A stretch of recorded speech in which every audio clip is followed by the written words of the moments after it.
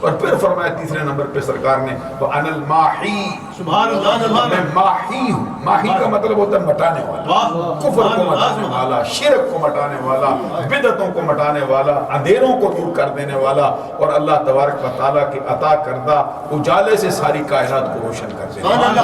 انا الماحی. پھر سرکار دو جہاں صلی اللہ علیہ وسلم نے چوتھے نمبر پہ فرمایا وَأَنَا الْحَاشِرُ میں حاشر ہوں.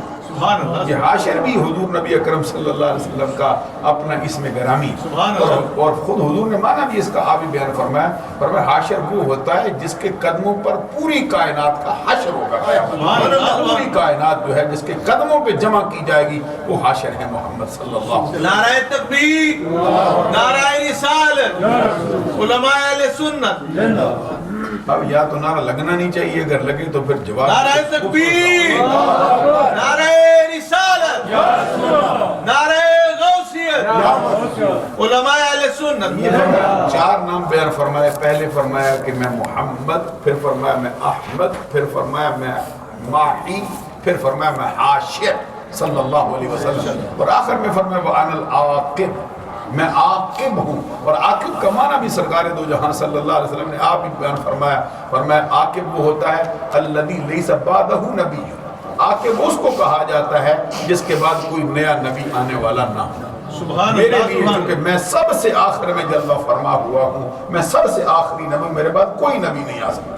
تو یہ نبی اکرم صلی اللہ علیہ وسلم کے اسماء کی جو گزارشات تھی وہ میں آپ کی خدمت میں پیش کر رہا تھا. اور یہ اس کے بعد جو سورہ محمد کے بعد ہے یہ سورہ فتح. فتح جو ہے یہ اپنے نزول کے اعتبار سے مدنی سورہ. سورہ محمد بھی مدنی ہے, اور سورہ فتح جو ہے یہ بھی مدنی ہے. آگے پہ سورہ حجرات آئے گی وہ بھی مدنی ہے. تو یہ سورہ فتح اس کا آغاز ہوا ہے انا فتحنا لک فتحا مبینا لیغفر لک اللہ ما تقدم من ذنبک وما تأخر. سبحان اللہ. فرمان اللہ تبارک و تعالیٰ نے اپنے نبی صلی اللہ علیہ وسلم سے فتح مکہ کی خوشخبری ان کو سنائی ہے اور وعدہ کر لیا. فرمایا اے نبی بے شک ہم نے آپ کو کھلی فتح عطا فرمائی, روشن فتح آپ کو عطا فرمائی.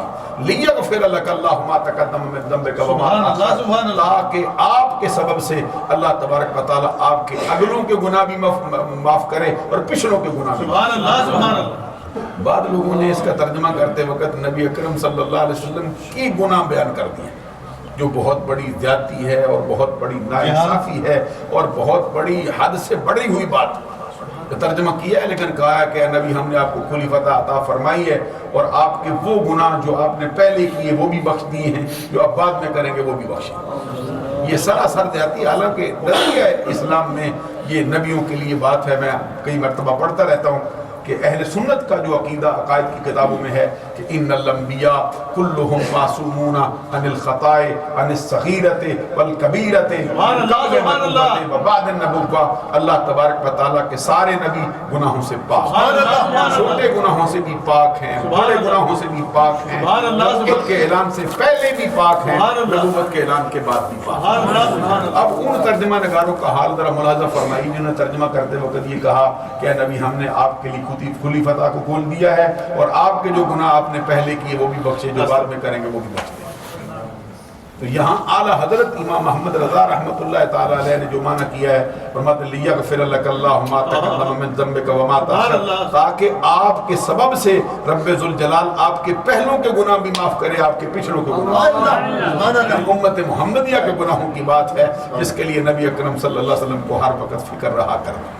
اسی سورہ فتح مبارکہ کے اندر وہ مشہور اور معروف الفاظ بھی آئے ہیں جس میں اللہ تبارک و تعالیٰ کا فرمان ہے ان الذین یبایعونک انما یبایعون اللہ. سبحان اللہ. حقیقت یہ ہے کہ وہ لوگ جو آپ سے بیعت کرتے ہیں, حقیقت یہ ہے کہ وہ اللہ ہی سے بیعت کرتے ہیں. سبحان اللہ. سبحان اللہ. نبی اکرم صلی اللہ علیہ وسلم کی بیعت کو اللہ تبارک و تعالیٰ نے اپنی بیعت کے سبحان اللہ سبحان اللہ, اور اسی میں فرمایا لقد رضی اللہ عن المؤمنین اذ یبایعونک تحت الشجرہ. سبحان اللہ سبحان اللہ. بے شک اللہ تبارک و تعالیٰ ان ایمان والوں سے, ان مومنوں سے راضی ہو چکا. سبحان اللہ. کن سے راضی ہو چکا ہے؟ رضی اللہ عن لقد رضی اللہ عن المؤمنین اذ یبایعونک, جب کہ وہ بیعت کرتے ہیں آپ سے, اور ان کا حال کیا ہے؟ تحت الشجرہ, درخت کے نیچے بیعت کر رہے ہیں. سبحان اللہ. اللہ اکبر. صحابہ کرام پر بھی اللہ تبارک و تعالیٰ نے اپنی رضا کا معجزہ جہاں فضا سنایا اور پھر اس درخت کا مرتبہ بھی کتنا اونچا کر دیا جس کے نیچے آقا کونین صلی اللہ علیہ وسلم جلوہ فرما ہو. اس کا بھی ذکر قرآن مجید میں آ گیا ہے اور وہ قیامت تک جاری رہے گا اور قیامت کے بعد جنت کے اندر بھی اس کی تلاوت ہوتی رہے گی. معلوم ہوا کہ سرکار کے ساتھ جس کو نسبت ہو گئی ہے رب ذوالجلال اس کے مرتبے اونچے کر. اور ساتھ پھر یہ بھی فرمایا ید اللہ فوق ایدیہم, ان کے ہاتھوں پہ اللہ کا ہاتھ ہے. سبحان اللہ سبحان اللہ. ذرا اندازہ فرمائیے آقا کونین صلی اللہ علیہ وسلم کے غلاموں کے ہاتھوں پر آقا کونین صلی اللہ علیہ وسلم کے ہاتھوں میں ہاتھ دے کر بیعت کرتے ہیں. اللہ تبارک و تعالیٰ فرماتے ہیں ید اللہ فوق ایدیہم, ان کے ہاتھوں پہ اللہ کا ہاتھ ہے. ان پہ اللہ کا فضل ہو چکا ہے, ان پر اللہ کی عطا ہو چکی ہے. اللہ تبارک و تعالیٰ نے ان پر اپنی مہربانی کی انتہا فرما دی. اور اسی کے اندر پھر وہ مشہور و معروف آیت کریمہ بھی آئی جس کا بھی میں تذکرہ کر رہا تھا. فرمایا محمد الرسول اللہ, محمد صلی اللہ علیہ وسلم اللہ کے رسول ہیں. یہ نبی اکرم صلی اللہ علیہ وسلم کا اعلان فرمایا. اور اس سے آگے پھر جو سورہ مبارکہ ہے جس کے اندر اللہ تبارک و تعالیٰ کا یہ جو سورہ مبارکہ سورۃ الحجرات, یہ بھی اپنے نزول کے اعتبار سے مدنی سورہ مبارکہ ہے. اس کے اندر 2 رکوع, ابھی پچھلے جو رکوع آئے تھے اس میں, تو اب اس کے اندر اس کو تھوڑی سی ان سے جو ہے وہ یہ الفاظ اور کلمات کے اعتبار سے چھوٹی ہے. اس کے اندر 18 آیات ہیں اور 2 رکوعوں پر مشتمل ہے. حضور نبی اکرم صلی اللہ علیہ وسلم کے گھر کے آداب سکھائے گئے, آقا کونین صلی اللہ علیہ وسلم کی محفل کے آداب سکھائے گئے اور فرمایا گیا یا ایھا الذین آمنوا لا تقدموا بین یدی اللہ ورسولہ, اے ایمان والو اللہ اور اس کے رسول سے آگے نہ بڑھو. کوئی تصور کر سکتا ہے اللہ سے آگے بڑھے؟ غور فرمائیے, کس کا تصور ہو سکتا ہے اللہ سے کوئی آگے بڑھ سکتا ہے؟ یہاں معلوم ہوا کہ اللہ سے آگے بڑھنے کا تو تصور ہی نہیں ہو سکتا. محمد عربی سے آگے بڑھنے کو رب نے فرمایا ایسا ہی جیسے اللہ سے آگے بڑھ رہا ہے. نبی اکرم صلی اللہ علیہ وسلم کو اپنی ذات کا اور اپنی صفات کا مظہر عطب قرار دے دیا اور فرمایا. اور جب یہ آیت کریمہ اتری تھی تو ایک صحابی نے ایک موقع پر عید الاضحیٰ کا موقع تھا, انہوں نے سرکار دو جہاں صلی اللہ علیہ وسلم کی قربانی کرنے سے پہلے قربانی کر دی. تو سرکار نے فرمایا جس نے مجھ سے پہلے کی ہے اس کی کوئی قربانی نہیں.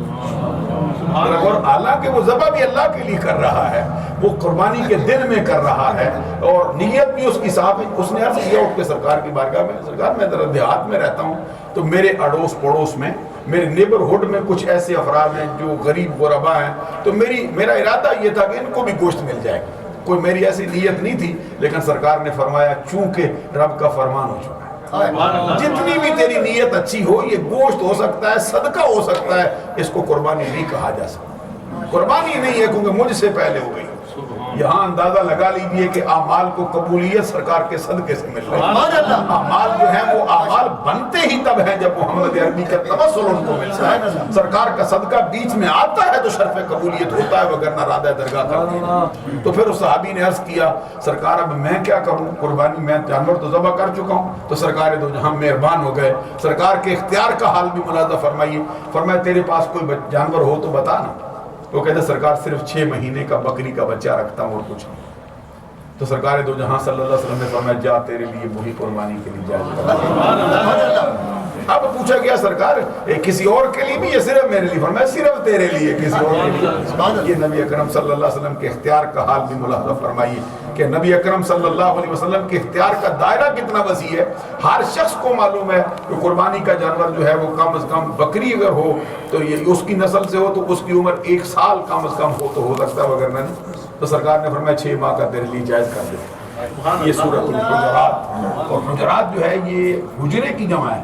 نبی اکرم صلی اللہ علیہ وسلم کے حجرات کا تذکرہ آیا ہے کہ باہر سے کچھ لوگ آئے تھے قبیلہ بنو تمیم کے, تو انہوں نے باہر کو کھڑے ہو کے سرکار کو آوازیں دینے شروع کر دی.